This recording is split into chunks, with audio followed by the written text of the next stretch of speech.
नमस्कार मित्रांनो, आपण ह्या व्हिडिओमध्ये पाहणार आहोत की असाइनमेंट ऑपरेटर. तर असाइनमेंट ऑपरेटर ही कशासाठी यूज केलं जातं की एखादी व्हॅल्यू व्हेरिएबलला असाइन करण्यासाठी असाइनमेंट ऑपरेटर हे यूज केलं जातं. आता फॉर एक्झाम्पल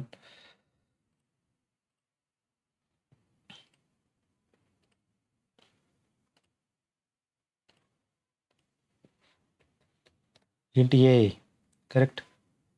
जर ही असा int a is equal int a केला आपण जस्ट, तर इंटरनली कसं होतं की एक मेमरी क्रिएट होते. ती मेमरी 2 ह्याच्यामध्ये डिवाइड होते. एक म्हणजे काय होतं की इथं ॲड्रेस स्टोअर होतो आणि इथं व्हॅल्यू.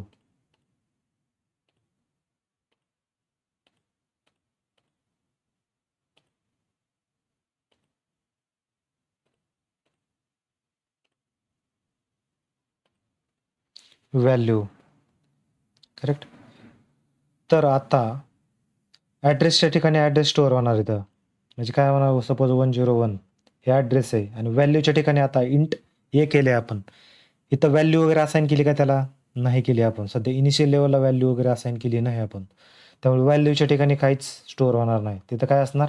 एम्प्टी असणार तिथं. एम्प्टी असणार तिथं. करेक्ट. नंतर जे हे व्हेरिएबल आहे, हे वालं व्हेरिएबल, कोणचं ए नावाचं व्हेरिएबल, ती काय करणार? ही काय करणार? होल्ड करणार. काय करणार? ॲड्रेस होल्ड करणार.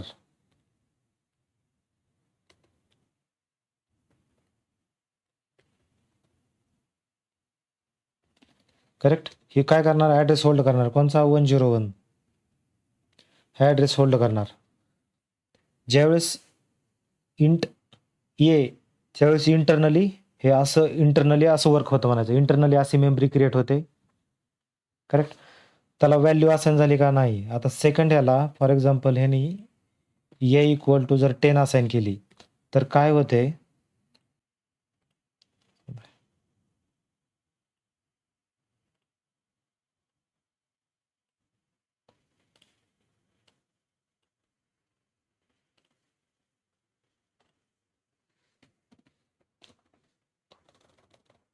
व्हॅल्यू. आणि आता ही मेमरी काय होणार? जस्ट ह्याच्यामध्ये ॲड्रेसच्या ठिकाणी ॲड्रेस असणार. हे सेकंड लाईनचा हा बॉक्स आहे. करेक्ट. आता ह्याच्या ठिकाणी काय? ॲड्रेसच्या ठिकाणी ॲड्रेसच राहणार. जे ॲज इट इज ॲड्रेस आहे तो. आणि ह्याच्या ठिकाणी व्हॅल्यूच्या ठिकाणी काय होणार? जे आपण व्हॅल्यू असाइन केलेली इथे 10, ती व्हॅल्यू इथे 10 असाइन होणार. 10 असाइन होणार ती व्हॅल्यू.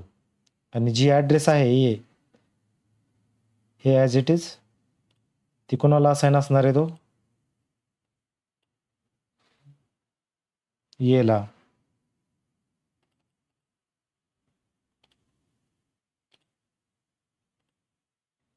करेक्ट. ही असं होतं. ज्यावेळेस इक्वल साईन देतो त्यावेळेस काय करतो? जाऊन त्या ॲड्रेस एच्या ॲड्रेसच्या ठिकाणी त्याची व्हॅल्यू जाऊन, म्हणजे मेमरीमध्ये जाऊन थोडक्यात ती व्हॅल्यू अपडेट करतो. करेक्ट. ज्यावेळेस असाइन असाइन ऑपरेटर यूज केल्यानंतर. आता फॉर एक्झाम्पल आता कोणत्या टाईपचे असाइनमेंट ऑपरेटर येतं? त्यामध्ये आहेत ते की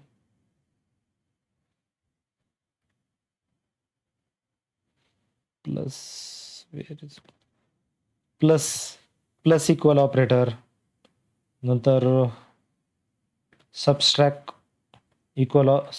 इक्वल, नंतर multiply equal, next division equal, next module equal, ह्या टाईपचे ऑपरेटर येतं. तर आपण काय करू? याचं एक रिअल टाईम एक्झाम्पल बघू, याचं कसं आहे एक्झॅक्टली, कसं वर्क करतं प्रोग्रामिंगमध्ये. तर फॉर एक्झाम्पल आपल्याकडे काय आहे की int a equal to int a equal just declare केले पण त्याला व्हॅल्यू असाइन नाही केली. ॲज इट इज आपण जे एक्झाम्पल पाहिले तेच बघू. म्हणजे ज्यावेळेस असं डिक्लेअर करू त्यावेळेस इंटरनली कसं होतं, एक मेमरी क्रिएट होते. करेक्ट. ॲड्रेसच्या ठिकाणी ॲड्रेस स्टोअर होतो आणि व्हॅल्यूच्या ठिकाणी एम्प्टी स्टोअर होणार. कारण का? कारण आपण ह्याला व्हॅल्यूच असाइन केलेलं नाही. एम्प्टी सध्या इनिशियल लेवलला. ज्यावेळेस आपण ए इक्वल टू 10 असाइन केलं, इक्वल साइन देऊन येतं. ए इक्वल साइन ह्याला असाइनमेंट ऑपरेटर हे. तर नेक्स्ट याला काय होतं, ॲड्रेसच्या ठिकाणी जाणार आणि जस्ट तिथे जाऊन व्हॅल्यू अपडेट करणार. इथं बघा फर्स्ट इमेजमध्ये व्हॅल्यू नव्हती, सेकंड इमेजमध्ये व्हॅल्यू अपडेट केली. आणि ए काय करतं, ए नाव जी ए व्हेरिएबल आहे ती काय करतं, होल्ड करतं ॲड्रेस. मेमरी लोकेशनचा ॲड्रेस होल्ड करतं ते. करेक्ट. आता पहिलं एक्झाम्पल बघू.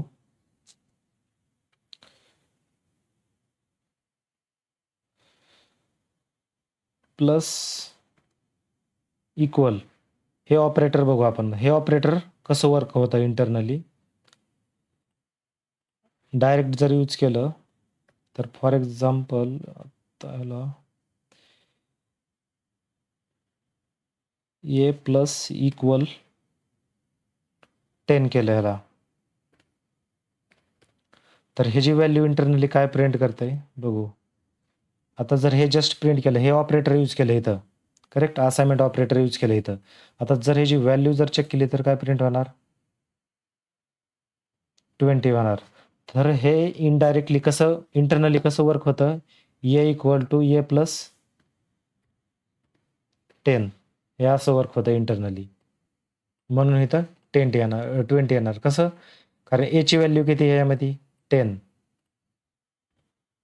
एची व्हॅल्यू किती, 10 प्लस जी ही व्हॅल्यू 10 आहे, मग तो काय होणार, ही 10. मग ही व्हॅल्यू कुणाला असाइन होणार डायरेक्ट,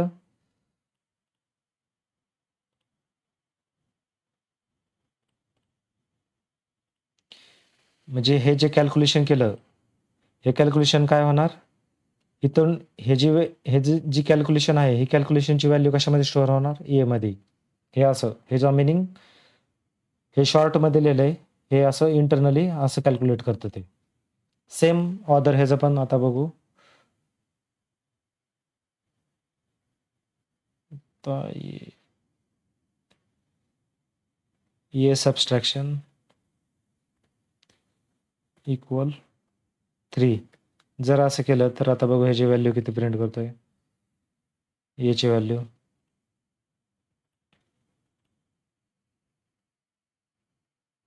17.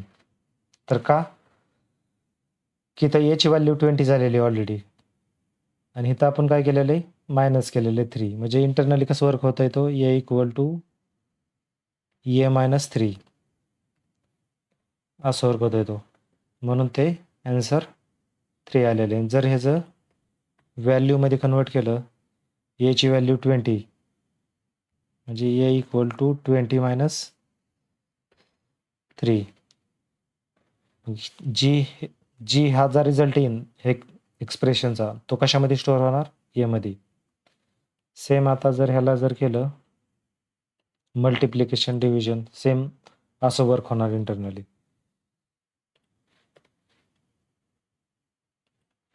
आता मल्टिप्लिकेशन यूज करू आपण. जर मल्टिप्लिकेशन जर केलं तर काय येणार ह्याचं, 3 यूज केलं याला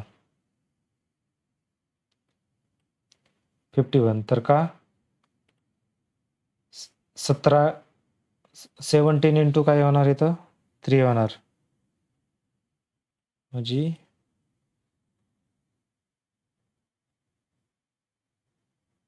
17.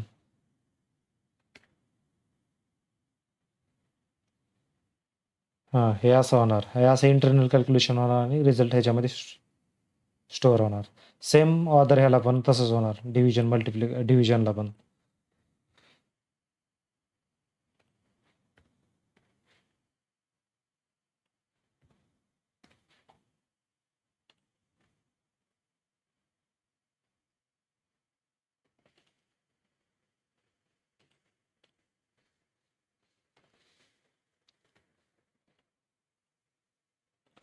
आता रन करू याला.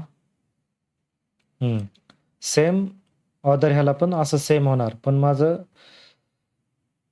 माझं इंटेन्शन असं आहे, ज्यावेळेस असं ऑपरेशन यूज करतो आपण असं ह्या टाईपचं, म्हणजे ते इंटरनली असं वर्क करतंय असं कन्सिडर करा. A = A + 10. हे दोन्ही लाईनचा मीनिंग सेम आहे.